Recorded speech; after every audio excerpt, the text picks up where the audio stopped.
Hi everyone, welcome back to my channel. Today we are learning about the COUNTX function in Power BI DAX, a more flexible version of count that works with expressions and filtered tables. COUNTX function counts the number of rows in a table or a table expression where expression you provide returns a non-blank value. It's part of the iterator function in DAX, which means it goes row by row and evaluates your expression.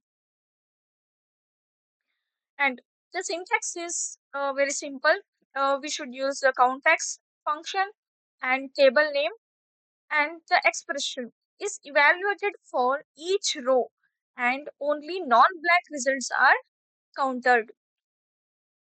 Let's say you have a sales table with quantity and product columns. We want to count how many rows have quantity greater than 1. Let's say here which are all the quantity greater than 1 is this one: 1, 2, 3, 4, 5, 6, 7. Right? So we can write the DAX function like this. This is the measure name, context of sales table name. If sales of quantity greater than 1, then sales quantity. Understood? Sales of great quantity greater than 1. Table name is sales of this column, it is greater than 1, which means 1, 2, 3, 4, 5, 6, 7. 7 are greater than 1. Then return the count. So it returned the 7. So it's correct. So COUNTX will go through each row, check if quarter quantity is greater than 1, and count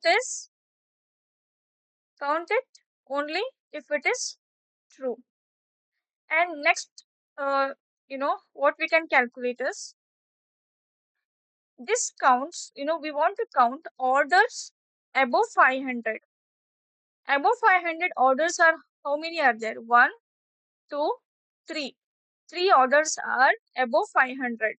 So how to calculate this? So for that, I have already created the measure.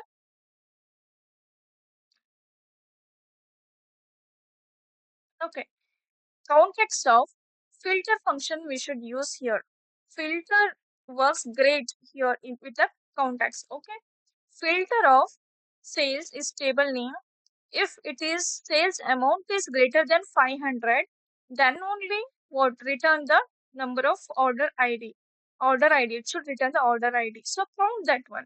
So total how many are there? 3. As we saw earlier, total 3 rows. 1, 2, 3. Right? So when we should use context then? You want to count based on a conditions, and you need to evaluate an expression first. Okay, and you are working with calculated tables or filters. Count only works on a single column of numerical data, but COUNTX can do much more here, right?